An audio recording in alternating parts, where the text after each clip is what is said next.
I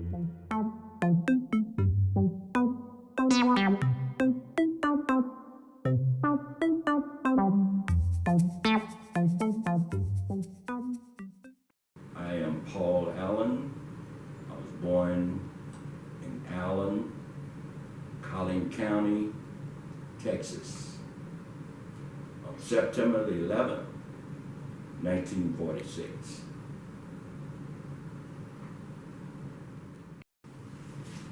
I worked for Dallas, the city of Dallas, as a Dallas police officer for 12 years.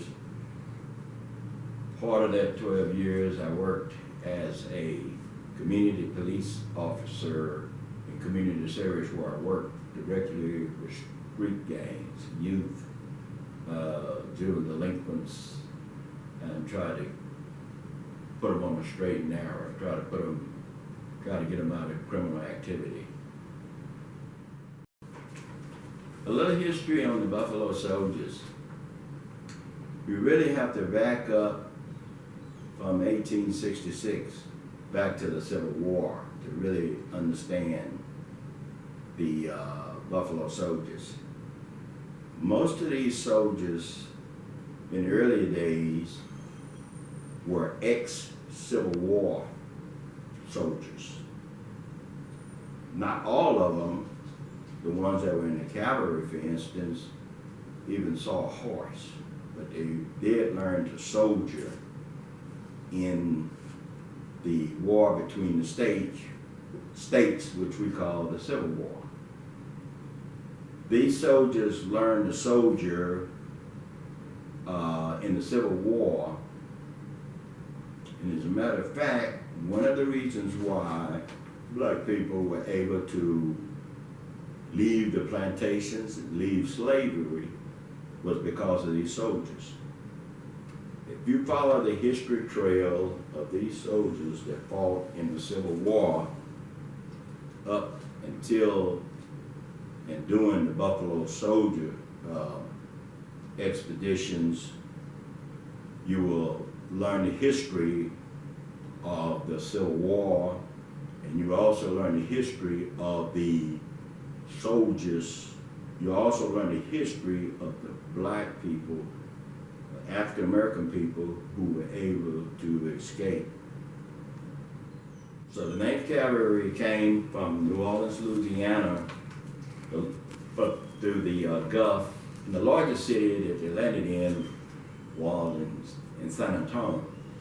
It was there that these many of them were Civil War veterans who had never ridden horses, never been a cavalry.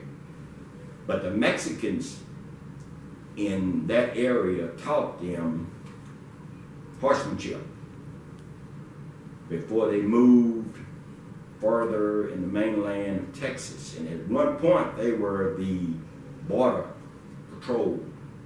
They were border patrols for the border between Mexico and Texas.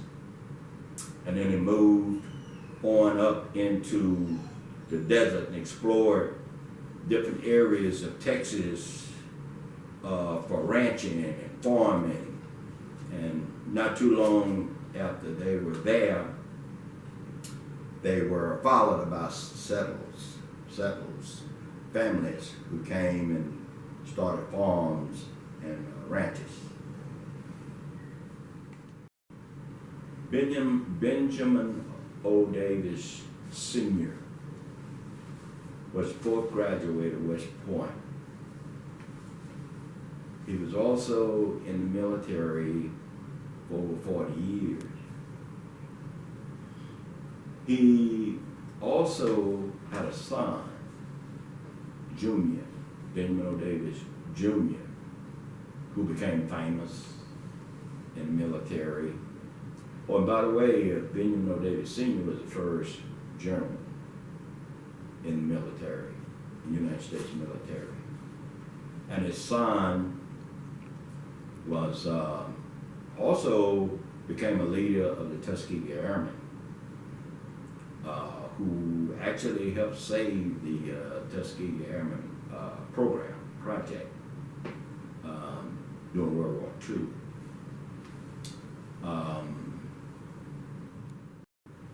Benjamin O. Davis Sr. was a Buffalo Soldier. He was persistent.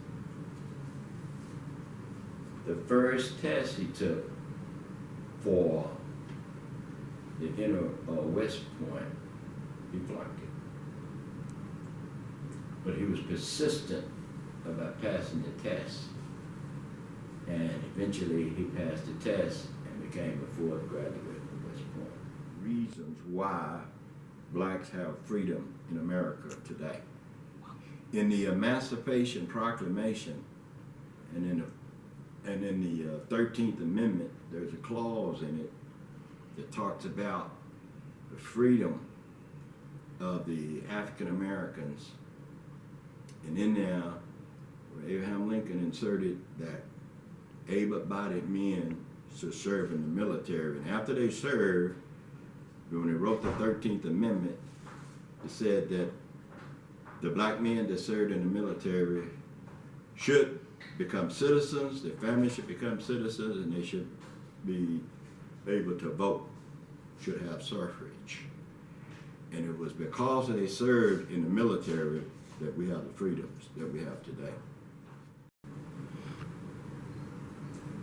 I am Paul Allen, Buffalo Soldier, living history.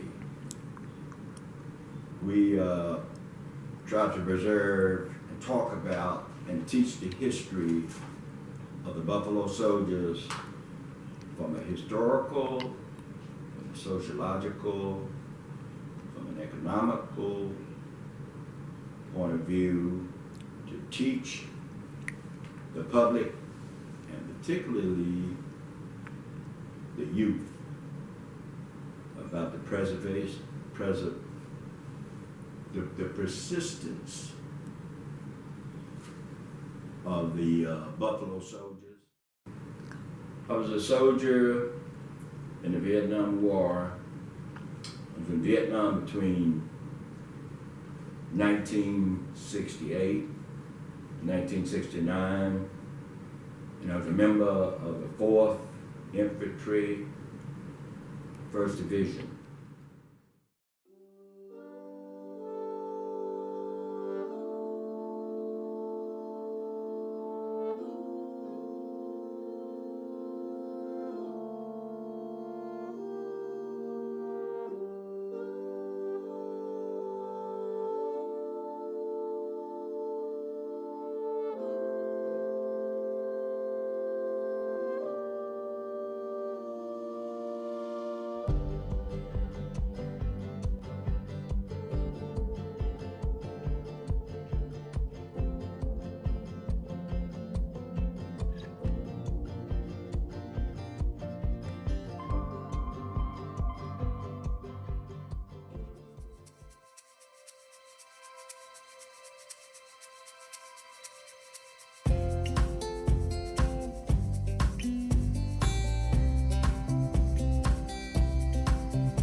Boys and girls,